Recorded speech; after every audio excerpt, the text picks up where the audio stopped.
Üçüncü pare. Ana shu payg'ambarlarning ba'zisini ba'zidan ustun qildik. Alloh ularning ba'zisi, ya'ni Musa alayhissalom bilan so'zlashdi va ba'zisini, ya'ni Muhammad alayhissalomning darajasini yuqori ko'tardi. Maryam o'g'li Isoga o'liklarni tirildirish, g'ajlarni, baras kesilni saqaytishga o'xshash ro'shan mo'jizalarni ato qildik. Uni Ruhul Quddus, ya'ni Jibril alayhissalom bilan kuchlantirdik. Agar Alloh xohlagan bo'lsa edi, ulardan keyin kelgan ummatlar ularga ro'shan dalillar kelgandan keyin o'zaro urushmas edi. Lekin ular ixtilof qilishdi. Ba'zisi iymon etdi, ba'zisi kofir bo'ldi. Agar Alloh xohlagan bo'lsa edi, ular o'zaro urushmas edi.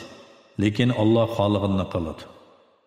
Ey mu'minlar, so'da setiq, do'stlik va Allohning iznisiz shafaat bo'lmaydigan kun, ya'ni qiyomat kuni yetib kelishdan burun sizlarga biz rizq qilib bergan mol-mulklardan yaxshilik yo'llariga sarf qilinglar. Kofir bo'g'uvchilar zolimlardir. Bir Allohdan boshqa hech iloh yo'qdir. Alloh hamisha tirikdir. Hammani idora qilib turg'uvchidir. U mugdab qolmaydi, uni uyqu bosmaydi. Osmonlardagi va zimindagi hamma narsa Allohning mulkidir. Allohning ruxsatisiz kimmo Allohning oldida shafaat qila olsin? Allah ularning oldidagi dunyoda qilgan, keynidagi ular uchun oxiratda tayyorlagan ishlarning hammasini bilib turadi. Ular Allohning ilmidan, Alloh ularga bildirishni xohlagan narsalardan, payg'ambarlarning tili orqali bildirgan narsalardan boshqa hech narsani bilmaydi. Allohning kursi osmonlarni va zaminni o'z ichiga oladi. Osmon zaminni muhofazat qilish uningga og'ir kelmaydi. U yuqori martabalikdir, hammadan ulug'dir. Dinda uningga kirishga zo'rlash yo'qdir. Hidoyat gumrohlikdan aniq ayrildi. Kimki tog'ut, barliq shaytoniy kuch va tuzumni inkor qilib, Allohga iymon etadigan, u sunmas, mustahkam tutquni tutgan bo'ladi. Alloh bandalarining so'zlarini anglab turg'uvchidir, ishlarini bilib turg'uvchidir. Alloh mu'minlarning egisidir. Ularni kufrning zulmatlaridan iymonning yorug'ligiga chiqaradi. Kafirlarning egisi tog'utdir. Ularni iymonning yorug'ligidan gumrohlikning qorong'uliklariga chiqaradi. Ana shular ahli do'zaxdir. Ular do'zaxda mangu qoluvchilardir. Parvardigori to'g'risida Ibrohim bilan munozirlashgan, Allohning ato qilgan podshohligi uni Ibrohim bilan munozirlashishga ib kelgan odam, ya'ni Namrudni ko'midingmi? Ayni zamonda Ibrohim Allohning borlig'iga dalil ko'rsatib, mening Parvardigorim o'likni tirildira oladi, tirikni o'ltira oladi dedi. O, menmi o'likni tirildira olayman, tirikni o'ltira olayman dedi. Namrud o'limga hukm qilingan ikki odamni chaqirtib kelib, birini o'ltirdi, yana birini qo'yib berdi. Ibrohim Namrudning bundaq amoqatligini ko'rib, Alloh haqiqatan kunni sharqdan chiqara oladi. Xudolik da'vosi qiladigan bo'lsang, sen uni g'arbdan chiqarib boqqin dedi. Bundaq paket oldida kofir eg'iz ocholmay qoldi. Alloh zolim qavmni hidoyat qilmaydi. Yoki sen tam uyg'izlari yiqilib bayram bo'lgan xarobi shahar, ya'ni Baytul Muqaddasdan o'tgan kishini, ya'ni Uzayrni ko'midingmi? U ajablanib, Alloh bu shaharning o'lgan aholisini qandoq tirildiradi dedi. Alloh uni 100 yil o'lik altida turg'izib, ondan kamoli qudratini ko'rsatish uchun tirildirdi. Alloh farishta orqali uningdan bu holatda qanchalik turding deb so'radi. U bir kun yoki bir kunga yetmagan vaqt turdim dedi. Alloh aytdi, undaq emas, to'liq 100 yil turding. Yemak ichmaginga qarag'anki, buzilmagan, eshiginga qarag'anki, uning so'ngaklari chirib ketgan, sana yuqorqidek odatdan tashqari ishlarni qilganligimiz seni kishilarga qudratimizning dalili qilish uchundir. Bu so'ngaklarga qarag'anki, uni qandoq qurashtiramiz. Ondan uningga go'sht qo'ndiramiz. Yuqorqi ishlar uningga aniq bo'lgan chaqda, ya'ni u ro'shan mo'jizalarni ko'rgan chaqda, u men Allohning hamma narsaga qodir ekanligini bildim dedi. O'z vaqtida Ibrohim, Parvardigorim, o'liklarni qandoq tirildiradiganligini menga ko'rsatgan dedi. Alloh o'liklarni tirildira oladiganligimga ishonmadingmi dedi. İbrahim ishondim, lekin ko'nglim texmi qaror topsin uchun ko'rishni tilayman dedi. Alloh aytdi, qushdan 4 og'in, ularni o'zingga to'plagin. ya'ni ularni parchalab go'shtlari bilan paylarini aralashtirgin. Ondan har bir taqqa ulardan bir bo'lakini qo'ygin. Ondan ularni chaqirgin, sening oldinga ular chopsan keladi.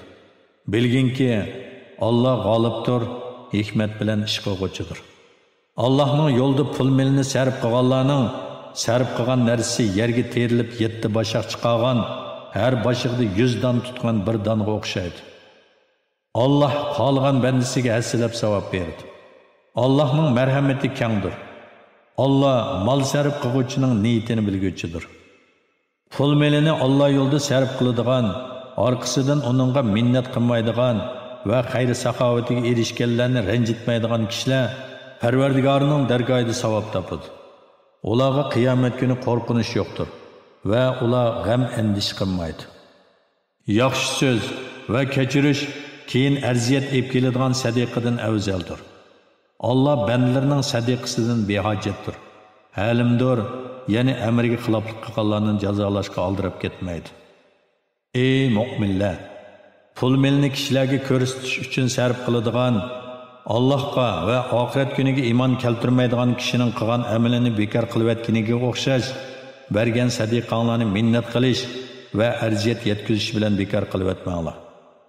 Bunda pul milni boshqalarga ko'rsatish uchun sarf qiladigan odam xuddi ustiga to'pichang qo'nib qolgan, qattiq yomg'irdan keyin yo'yilib burunqidek bo'lib qolgan siliq toshga o'xshaydi. Ular qilgan amallari uchun oxiratda hech qanday savobga ega bo'lolmaydi. Allah kafir qavmni hidoyat qilmaydi. Mallarni Allohning roziligini izlab va chin ko'ngildan chiqarib sarf qildiganlar egizlikka joylashgan, qattiq yomg'irdan bahramand bo'lsa, mevasi ikkisi ko'p bo'ladigan, qattiq yomg'irdan bahramand bo'lmasa, shabdam bilan qonadigan, qaysi oldi bo'lsin, meva beradigan bir boqqa o'xshaydi. Demak, bunda xayr saxovatlik odam meli ko'p bo'lsa ko'pga yarasha, az bo'lsa ozga yarasha beradi. Allah qilgan amallaringlarni ko'rib turg'uchidir. Oranglarda kimmi yoqtirsinki, uning xo'rmaliq, üzümlik, ostidan eriqlar eqib turadigan, mevalarning hamma xillari bo'lgan bir beg'i bo'lsin, uning o'zi qerib qolgan, bolalari ushoq bo'lib, bu bog' qora bo'ron elib kelgan o'tni ko'yib ketsin. Sizlarning o'ylanishinglar uchun Allah sizlarga oyatlarini shundoq go'zal misollar bilan bayon qiladi. Ya'ni pul milni riyo uchun sarf qilgan yoki boshqalarni ranjitish, minnat qilish bilan sarf qilgan odam savobini eng muhtoj turug'liq yo'qitib qo'ygan bo'ladi. Ey mu'minlar, sizlar erishgan narsalarning va biz sizlarga zamindan chiqarib bergan narsalar, ya'ni oshliqlar, mevalarning yaxshilaridan sadaqa qilinglar. O'zinglarmi faqat ko'zinglarni yumib turib oladigan nacharlarni ilg'ab sadaqa qilmanglar. Bilinglarki, Allah bundoq sadaqanglardan behojatdir, hamdiga loyiqdir. Shayton sizlarni peqirlikdan qo'rqitadi. Yomon ishlarga, ya'ni bexillikqa, zakat bermaslikka buyuradi. Allah sizlarga o'z mag'firatini va fazilatini va'da qiladi. Allohning marhamati kengdir, u hammani bilib turg'uchidir. Hikmatni yaxshi amalga yetaklaydigan foydali ilmni xohlagan bandasiga ato qiladi. Hikmat ato qilingan odamga ko'p yaxshilik ato qilingan bo'ladi. Faqat aqlli odamlar buningdan pand nasihat oladi. Nemini xayr ihson qilinglar yoki Allohning yo'lida nemini va'da qilinglar, Allah uni haqiqatan bilib turadi. Zolimlar, zakatni ma'ni qiluvchilar yoki pul milini gunoh ishlarga sarf qiluvchilarga hech qanday madadkor chiqmaydi. Sadiqini oshkora bersanglar, bu yaxshidir. Agar uni maxfiy bersanglar va yo'qsullarga bersanglar, texmi yaxshidir. Bu sizlarning ba'zi gunohlaringizga kaffarat bo'ladi. Allah sizlarning qilgan amallaringlardan xabardordir. Ey Muhammad, ularni hidoyat qilish sening mas'uliyating emas. Sana topshirilgan vazifa faqat kishilarga Allohning va'yisini yetkazishdir.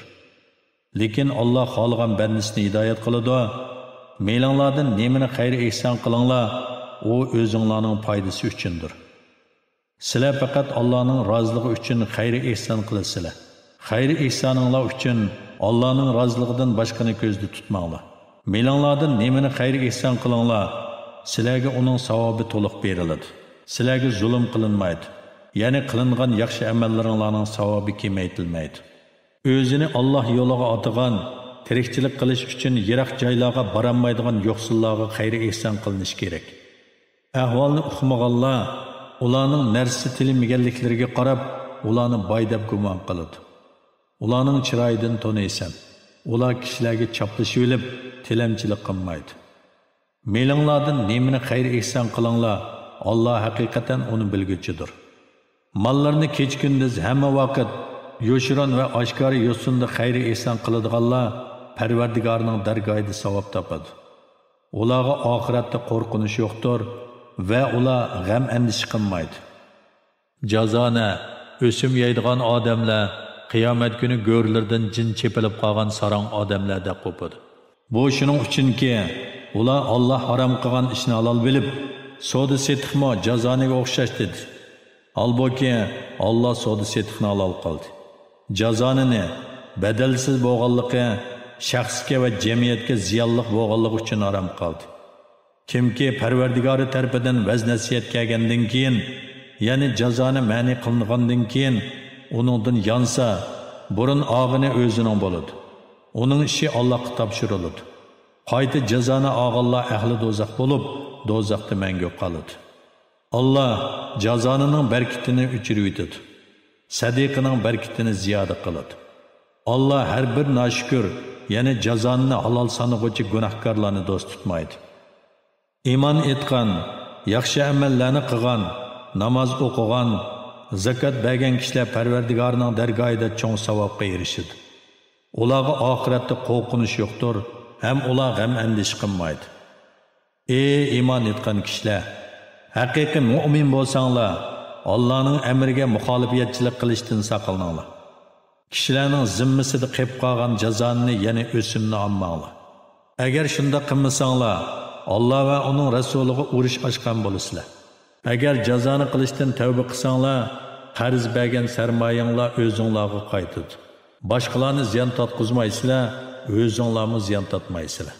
Agar qarzdorning qo'li qisqa bo'lsa, uning holi yaxshilangach kutinglar. Agar xayrlik ish ekanligini bilsanglar, qiyinchilikda qolgan qarzdorlardan oladigan qarzni uningga sadaqa berib versanglar, sizlar uchun texmi yaxshidir. Sizlar shundoq bir kundan, ya'ni qiyomat kunidan qo'rqinglarki, u kunda sizlar Allohning dargohiga qaytarilsizlar. Ondan har kishi qilgan yaxshi yomon amalining natijasini to'liq ko'rdi. Ularga zulm qilinmaydi, ya'ni yaxshi amali kamaytirilib, yomon amali ko'paytirilmaydi.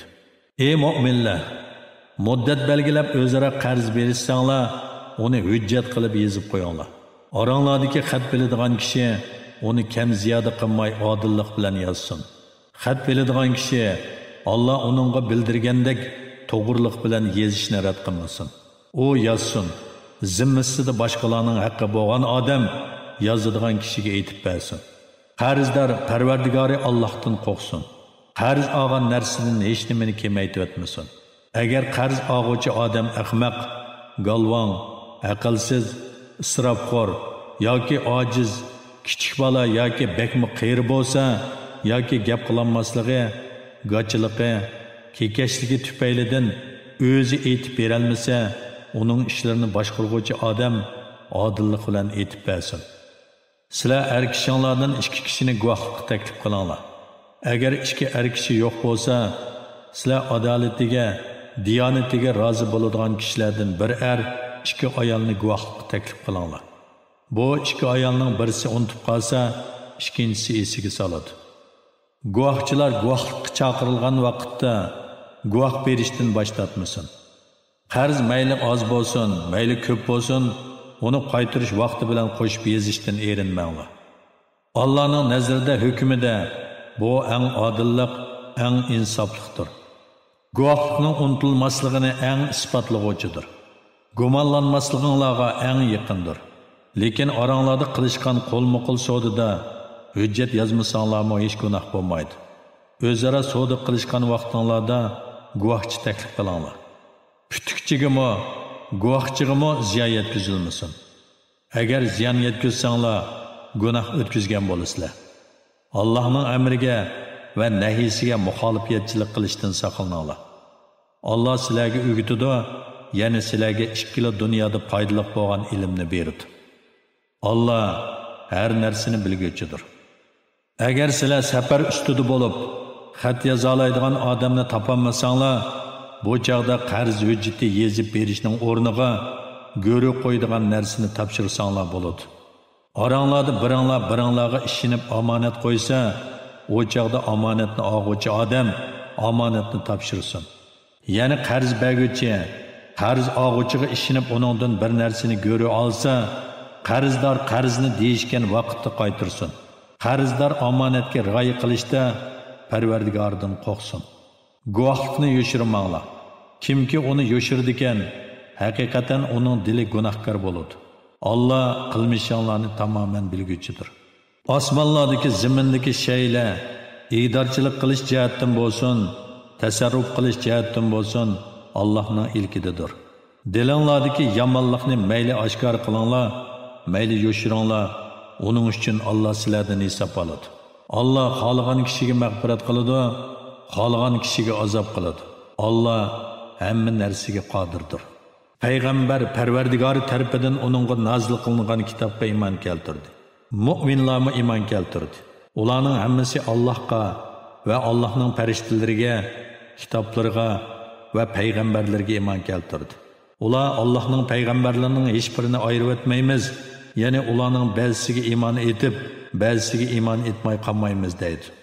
Ular biz da'vatingni angladik va amringga itoat qildik.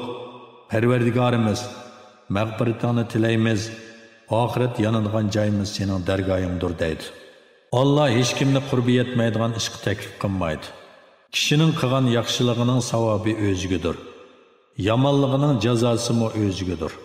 Ular Parvardigorimiz, agar biz unutsak yoki xatolatsak, biz unutish yoki savallikdan amringni to'liq o'rlayolmasak, bizni jazoga tortmagin. Parvardigorimiz, bizdan ilgirkilarga yuklaganga o'xshash bizga og'ir yuk yuklamagin. Bizni qiyin ishlarga taklif qilmagin. Parvardigorimiz, kuchimiz yetmaydigan narsani bizga ortmagin. Bizni kechirgin, bizga mag'firat qilgin, bizga rahim qilgin. Sen bizning egimizsan. Kofir qavmga qarshi bizga yordam bergin deydi. 3-sura Al-Imron. Madinada nozil bo'lgan 200 oyat. Nayt shafqatlik va mehribon Allohning ismi bilan boshlayman. Alif Lam Mim. Allohdan boshqa hech ma'bud barhaq yo'qdir. Allah hamisha tirikdir, maxluqotni idora qilib turg'uvchidir. Ey Muhammad, Allah sana o'zidan ilgirki kitoblarni tasdiq qiluvchi kitobni, ya'ni Qur'onni haq bilan nozil qildi. Ilgari kishilarga yo'l ko'rsatuvchi qilib Tavrat bilan Injilni nozil qilgan edi. Haq bilan botilni ayiruvchi kitobni, ya'ni barliq samoviy kitoblarni nozil qildi. Shubhisizki, Allohning oyatlarini inkor qilganlar oxiratda qattiq azobga duchor bo'ladi. Allah g'olibdir, yomonlarni jazolovchidir. Shubhisizki, osmon va zimindagi hech narsa Allohga maxfiy emas. O sizlarni bajjidallarda, ya'ni onanglarning qo'rsig'idagi cheg'onlarda o'zi xohlagan shaklga kirgizadi. Uningdan boshqa hech ma'bud barhaq yo'qdir. Allah g'olibdir, hikmat bilan ish qilguvchidir. Ey Muhammad, o Allah sana kitobni, ya'ni Qur'onni nozil qildi. Uningda muhim, ya'ni ma'nosi ochiq oyatlar borki, ular kitobning, ya'ni butun Qur'onning asosidir. Yana boshqa mutashabih, ya'ni ma'nosi muayyan emas oyatlar bordir. Dillarda agirlik bor, ya'ni gumrohlikqa moyil kishilar fitna qo'zg'ash va o'z ra'yi bo'yicha ma'no berish uchun mutashabbih oyatlarga agishidir. Ya'ni mutashabbih oyatlarni o'z nafsi xohishi bo'yicha tushundirdi. Bundaq oyatlarning haqiqiy ma'nosini faqat Alloh biladi. Ilmni toshqanlar aytadi, uningga ishondik, hammasi Parvardigorimiz tarafidan nozil bo'lgan. Buni faqat aql egalari tushunadi. Parvardigorimiz bizni hidoyat qilganingdan keyin dillarimizni to'g'ri yo'ldan burib o'tmagin. Bizga dargohingdan rahmat beg'ishlagan. Shubhisizki, sen bandalaringga atolarni bakmo beg'ishlag'uchisan. Parvardigorimiz shubhisizki, kelishi shaksiz bo'lgan kunda ya'ni hisob elinadigan qiyomat kunida kishilarni to'plag'uvchisan. Shubhisizki, Alloh va'dasiga xiloflik qilmaydi. Kofirlarning mollari, bolalari Allohning azobi oldida haqiqatan hech narsaga dal bo'lolmaydi. Ular ya'ni kuffarlar do'zaxning yiqilg'usidir. Bu kuffarlarning holi Fir'avn tavallarining va ulardan ilgirkilarning holiga o'xshaydi. Ular bizning oyatlarimizni yolg'onga chiqardi. Gunohi tufaylidan Alloh ularni jazoladi. Allohning azobi qattiqdir. Ey Muhammad, kofirlarga aytqinki, sizlar dunyoda mag'lub qilinsizlar va oxiratda jahannamga to'plansizlar. Jahannam nima degan yomon to'shak. Ey Yahudilar jamoasi, Badrda jang uchun uchrashgan ikki guruhda sizlar uchun ibrat bor. Biri Alloh yo'lida uchrashgan guruhdir. Yana biri musulmonlarni sonini o'zlaridek ikki barobar o'p-o'chiq ko'rgan kofirlar guruhidir. Ya'ni Alloh kofirlarga qo'rqinch selish bilan ularni urushdan qo'l yig'dirish uchun kofirlarga musulmonlarning sonini jiq ko'rsatdi. Alloh xolgan kishiga yordam berib qo'llaydi. Buningda haqiqatan aql egalari uchun ibrat bor. Ayollar, o'g'illar, oltin kumushdan to'plangan pul-mollar, arg'umoqlar, chorvalar va ekinlardan iborat ko'ngil tortadigan narsalarning muhabbati insonlarga chiroyli ko'rsatildi. Ular dunyo tirikchiligida manfaatlanadigan, baqosi yo'q shaylardir. Allohning dargohida bo'z qaytadigan go'zal joy, ya'ni jannat bordir. Shuning uchun boshqaga emas, jannatga qiziqish kerak. Ey Muhammad, qavminga aytqinki, sizlarga ulardanmi, ya'ni dunyoning zibu zinnatlari va ne'matlaridan yaxshi bo'lgan narsalarni aytib beraymi?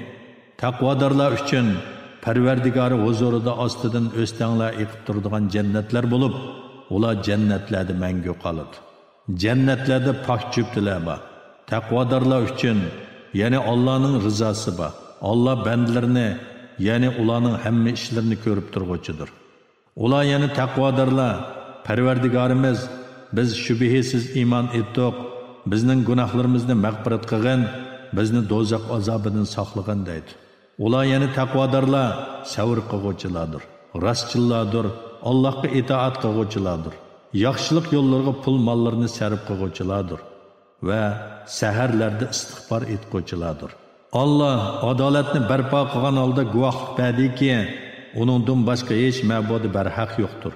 Farishtalarmi, ilm ahlilarmi shundoq guvohlik berdi. Uningdan boshqa hech ma'bud barhaq yo'qdir. U g'olibdir, hikmat bilan ish qilguvchidir. Haqiqatan Allohning nazarida maqbul din islom dinidir.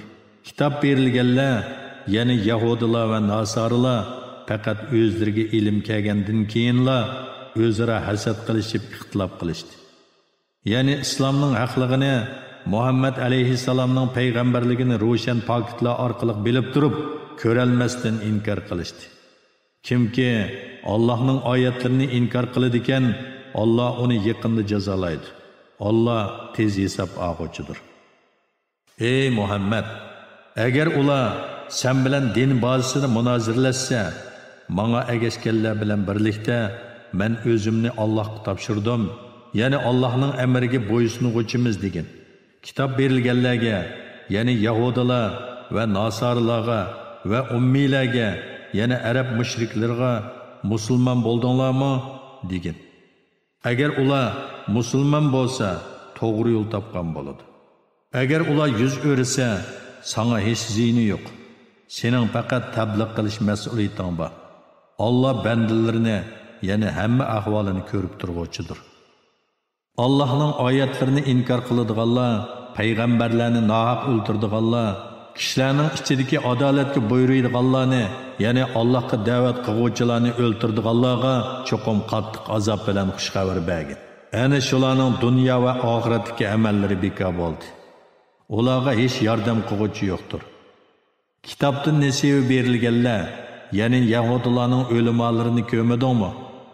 Ular o'z orasida datalash qilishgan ishlar to'g'risida Allohning kitobi bo'yicha hukm chiqarishga chaqirilsa, ularning bir turkumi buningdan, ya'ni Allohning hukmini qabul qilishdan yuz o'raydi. Ular haqdan yuz o'rguvchilardir. ya'ni haqdan yuz o'rish ularning tabiatiga singib ketgan. Bu ularning do'zax o'ti bizni sanoqli kunlarla, ya'ni mo'zayga cho'qingan 40 kunlik vaqtli ko'ydirdi deganliklari va diniy jihatda o'ydirib chiqargan narsalarning o'zlarini oldiganligi uchundir. Kelishi cheksiz bo'lgan kunda, ya'ni qiyomat kunida ularni to'playmiz. Har bir kishining qilgan ishining jazosi va mukofoti to'liq berildigan, ularga yana azobni ziyoda qilib etish yoki savobni kamaytirish bilan zulm qilinmaydigan shu chaqda ularning holi qandoq bo'ladi? Aytqinki, podshohlikning egasi bo'lgan ey Alloh, qolgan odamga podshohlikni berasan. Qolgan odamdan podshohlikni tortib olasan. Qolgan odamni aziz qilasan, qolgan odamni xor qilasan. Hamma yaxshilikning xazinasi yolg'iz sening qo'lingdadir. Sen haqiqatan hammaga qodirsan. Kechini kunduzga kirgizsan, kunduzni kechaga kirgizsan. Shuning bilan kecha kunduzning uzun qisqa bo'lishi fasllar bo'yicha navbatlashib turadi. Jonliqni jonsizdan chiqarasan, jonsizni jonliqdan chiqarasan. O'zing qolgan kishiga haddi hisobsiz rizq berasan. Mu'minlarni qo'yib kofirlarni vali qilib olmasin. Kimki shunda qiladi ekan, u Allohdan yaxshilik kutmasin. Ularning qo'rqib do'stlik izhor qilishinglar buningdan mustasno. Allah sizlarni o'zining azobidan qo'rqitdi. Oxir qaytadigan joy Allohning dargohidir. Aytqinki, dilinglardagini mayli yo'shiringlar, mayli oshkorlanglar, Alloh uni bilib turadi. Allah osmonlardagi va zamindagi narsalarni bilib turadi. Allah har narsaga qodirdir. O kunda, ya'ni qiyomat kunida har odamning qilgan yaxshi ishlari, yomon ishlari o'zining oldida ayon bo'ladi. Ular yomon ishlarini ko'rmaslikni, o'zi bilan yomon ishlarning orasida mashriq bilan mag'ribning orasidagi uzun masofa bo'lishini orzu qiladi. Allah sizlarni o'zining azobidan qo'rqitdi. Allah bandalarga mehribondir. Ey Muhammad, ularga aytqinki, agar sizlar Allohni do'st tutsanglar, menga agishinglarki, Allah sizlarni do'st tutadi. O'tganki gunohlaringlarni mag'firat qiladi. Allah nihoyat mag'firat qiluvchidir, nihoyat mehribondir. Aytqinki, Allohga va payg'ambarlarga itoat qilinglar. Agar ular itoat qilishdan yuz o'rsa, Allah kofirlarni, ya'ni Allohning oyatlarini inkor qilganlarni do'st tutmaydi. Allah haqiqatan odamni, Nuhni, İbrahim avlodini, İmron avlodini payg'ambarlik tanlab, ularni o'zlarining zamonidagi jahon ahlidan ortiq qildi. O avlodlar bir-biri bilan qondoshdir. Allah bandalarining so'zlarini anglab turg'uchidir, bandalarining niyatlarini bilib turg'uchidir. O'z vaqtida İmronning ayoli aytdi: "Parvardigorim, men qo'sig'imdagi farzandimni dunyo ishlaridan ozod qilingan holda cho'qim sening xizmatingga atadim. Bu nazramni qabul qilgin. Sen haqiqatan duoyimni anglab turg'uchisan, niyatimni bilib turg'uchisan." U qiz tuqqan vaqtda, "Ey Parvardigorim, qiz tug'dim" dedi. Uning nima tuqqanligini Alloh obdan biladi. U talab qilgan o'g'il ata qilingan qizga o'xshash emas, balki bu qiz ortiqdir. İmronning ayoli aytdiki, "Men uni Maryam deb atadim. Men haqiqatan uning uchun, uning avlodlari uchun sana seg'inib, qo'g'landi shaytondan panoh tilayman." Uni Parvardigori chiroyliqcha qabul qildi. Uni obdan o'stirdi. Uningga Zakariyani kepil qildi. Yana uning xizmatini qilishga Zakariyani qo'ydi. Zakariya har qitim uning ibodatxonasiga uni ko'gili kirsa, uning yendi biror yemaklik uchirtadi. U, "Ey Maryam, bu sana qayerdan keldi?" deydi. Maryam u Alloh tarafidan keldi deydi. Alloh haqiqatan xohlagan odamga jafo mushaqqatsizlar haddi hisobsiz rizq beradi. Shu vaqtda Allohning Maryamga qilgan in'omini ko'rgan chaqda Zakariya Parvardigoriga duo qilib, "Ey Parvardigorim, menga o'z dargohingdan bir yaxshi farzand ato qilgin. Haqiqatan sen duoni eshitguvchisan."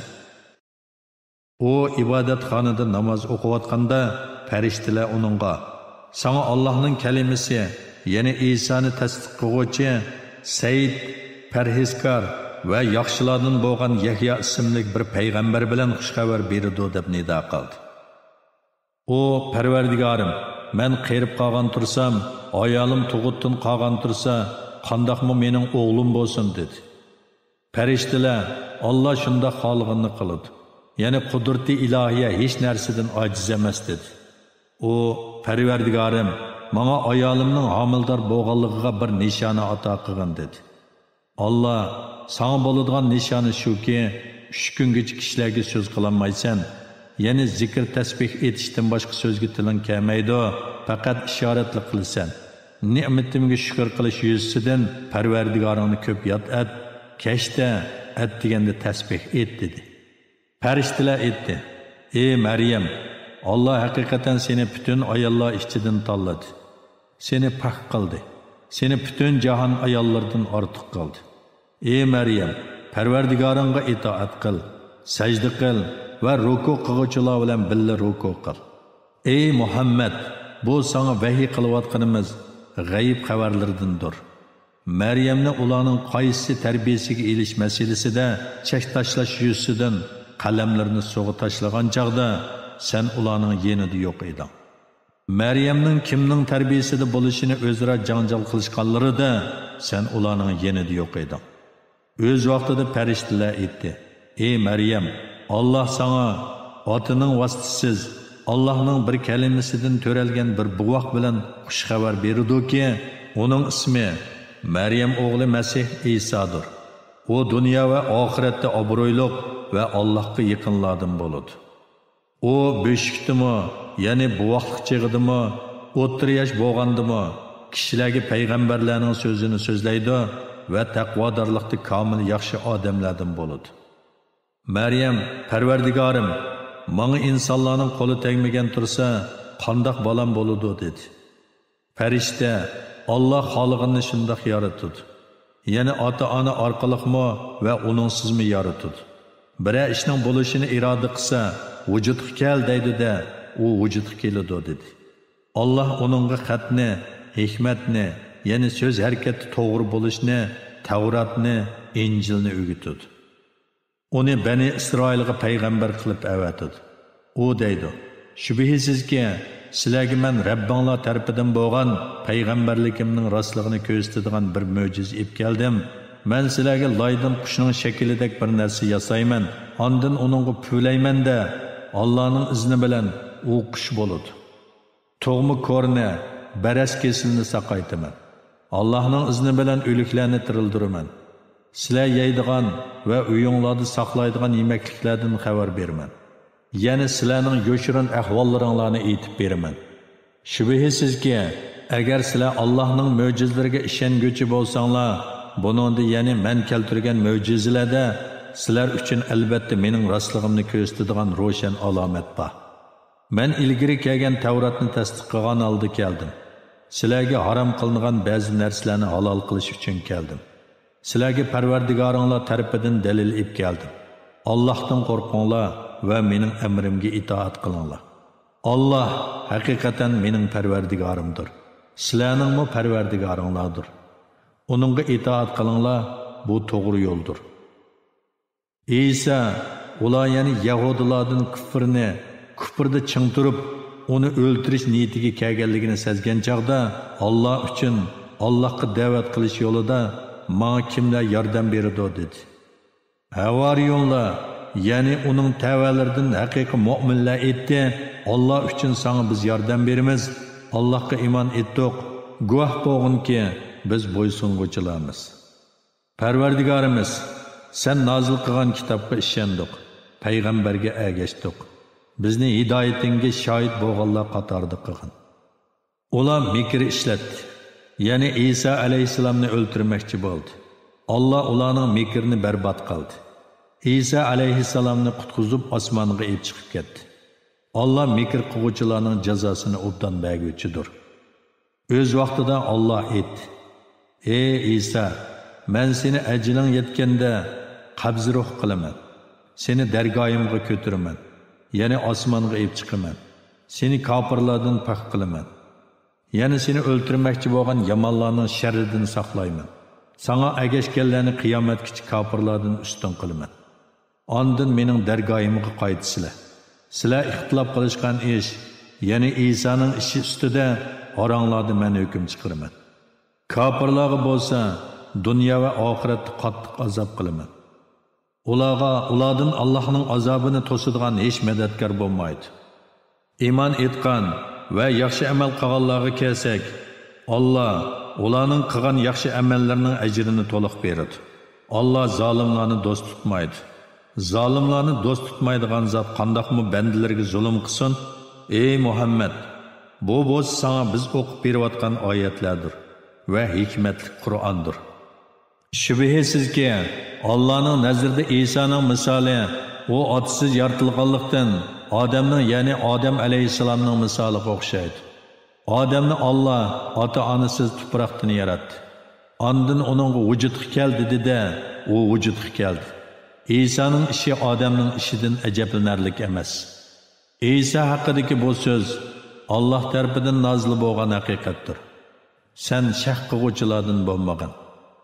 Sen İsa to'g'riliq haqiqiy ma'lumotga ega bo'lganingdan keyin kimlarki sen bilan munozirlashsa, sen ularga kelinglar, o'g'illarimizni va o'g'illaringlarni, ayollarimizni va ayollaringlarni, o'zlarimizni va o'zlaringlarni yig'ib Allah'ın lənəti yalğancılar bolsun deb Allah'a yalvarıb dua qılaylı degin.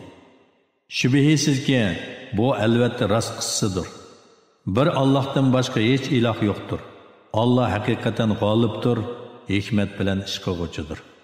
Əgər ular imandan yüz örüsə, ular buzğunçılardır. Şübhəsiz ki, Allah buzğunçılarını bilib durur. Ey əhli kitab, yəni Yahudilar və Nasaralar, faqat Allohga ibodat qilish, Allohga hech narsani sherik keltirmaslik, Allohni qo'yib bir-birimizni xudo qilib olmaslikdek hammamizga o'rtoq bo'lgan bir so'zga, ya'ni tavhid aqidasiga kelinglar degan. Agar ular yuz o'risa, ya'ni buni qabul qilmasa, ey Yahudilar va Nasaralar jamoasi, bizning musulmon ekanligimizga guvoh bo'linglar. Ey ahli kitob, ya'ni Yahudilar va Nasaralar, nima uchun İbrahim to'g'risida munozirlasizlar? İbrahimni o'zinglarning dinida deb gumon qilasizlar. Halbuki Tavrat bilan Injil İbrahimdan keyin nozil bo'ldi. So'zinglarning asossiz ekanligini tushunmamsizlar? Ey Yahudilar va Nasaralar jamoasi, sizlar shundoq kishilarsizlarki, biladigan narsanglar İsa ustida munozirlashdinglar. Endi sizlar bilmaydigan narsanglar İbrahim va uning dini ustida nimishga munozirlasizlar? İbrahimning ishidagi haqiqatni Alloh biladi. Sizlar bilmaysizlar degan. İbrahim Yahudimi emas, Nasarimi emas, va lekin to'g'ri dinga e'tiqod qiluvchi, Allohga bo'ysunuvchi edi. Mushriklardan emas edi. İbrahimga eng yaqin bo'lganlar shubhisizki İbrahimning zamonida va uningdan keyin uningga, ya'ni uning yo'liga ergashganlar bu payg'ambar, ya'ni Muhammad alayhissalomdir. Bu payg'ambarning ummati bo'lgan mu'minlardir. Alloh mu'minlarning madadkoridir. Ahli kitobdan bir turkum kishilar sizlarni ozdirishni umid qiladi. Ular faqat o'zlarini ozdiradi. Buning vaboli ularga hasilab azob qilinish bilan o'zlariga qaytadi. Lekin ular buni tuymaydi. Ey ahli kitob, Allohning oyatlarini, ya'ni Muhammad alayhissalomga nozil qilingan Qur'onning haqligini bilib turib nimishga inkor qilasizlar? Ey ahli kitob, nima uchun haqni botilga aralashtirib etisizlar va bilib turib haqni, ya'ni Muhammad alayhissalomning kitoblaringlardagi sifatini yo'shirsizlar? Ahli kitobdan bir turkumi mu'minlarga nozil qilingan vahiyga atdiganda iymon etinglar, kashqurligi yenib elinglar. Shunda qilsanglar, ular iymonidan qaytishi mumkin. Faqat sizlarning dininglarga ergashganlarga ishoninglar dedi. Ey Muhammad, aytqinki, to'g'ri yo'l Allohning yo'lidir. Yahudilar bir-biriga aytdi.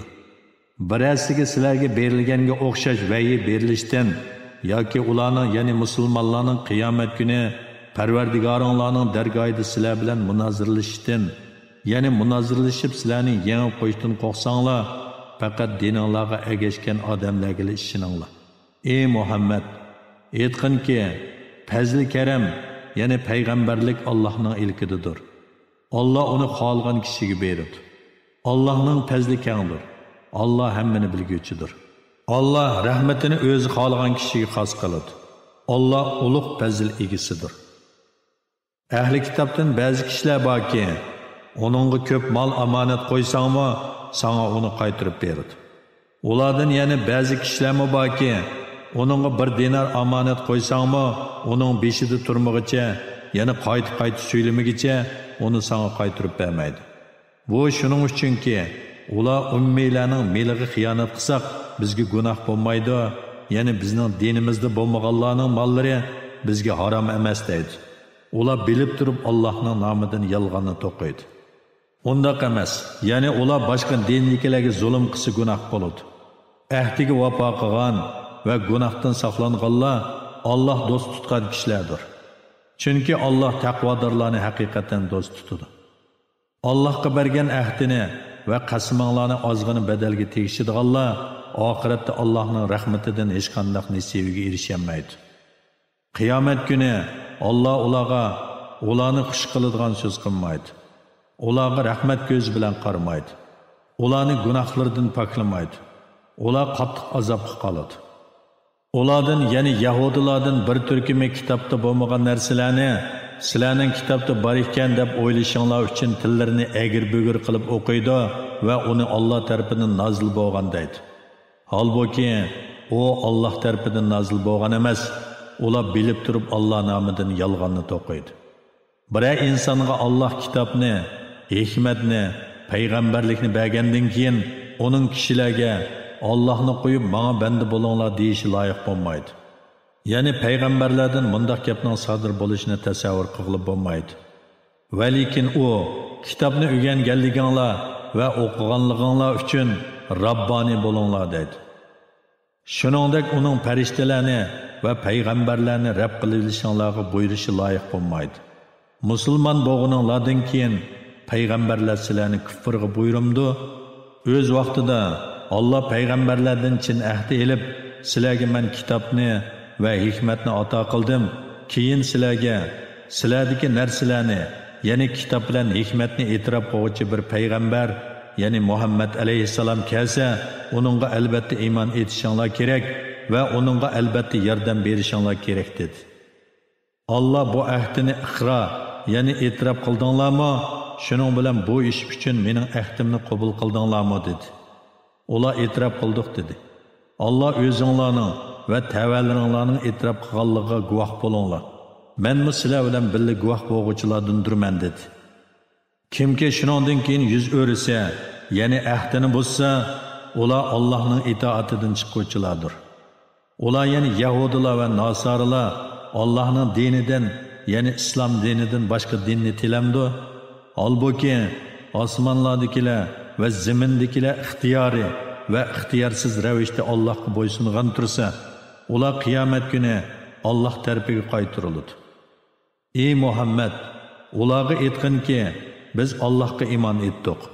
Bizga nozil qilinganga, ya'ni Qur'onga, Ibrohimga, Ismoilga, Ishoqqa, Yaqubga va uning avlodlariga nozil qilingan vahiyga, Musoga berilganga, ya'ni Tavratga, Isoga berilganga, ya'ni Injilga va payg'ambarlarga Parvardigori tarafidan berilganga, ya'ni kitoblarga iymon etdik.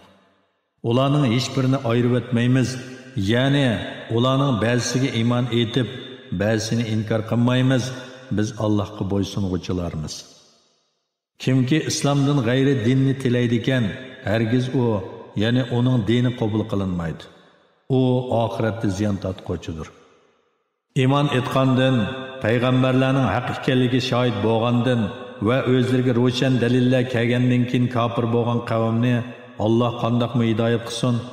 Alloh zolim qavmni hidoyat qilmaydi. Allohning, farishtalarning va insonlarning hammasining la'natiga uchrash ularga berilgan jazodir. Ular do'zaxda mangu qoladi. Ulardan azob yengiltilmaydi, kechiktirilmaydi. Faqat tavba qilganlar va buzuq amallarni tuzatganlar buningdan mustasno. Allah mag'firat qiluvchidir va mehribondir. Shubhisizki, iymon etgandan keyin kofir bo'lganlar, ondan kufrni texmi oshirganlarning tavbasi hargizmi qabul qilinmaydi. Ana shular gumrohlardir. Shubhisizki, kofir bo'lib kufr bilan o'lganlarning hech biridan yer yüzüge bir keladigan oltinni fidya bäsimi qabul qilmaydi. Ana shular qattiq azobga qoladi. Ularga ularni Allohning azobidan qutuldiradigan hech bir madadkor bo'lmaydi.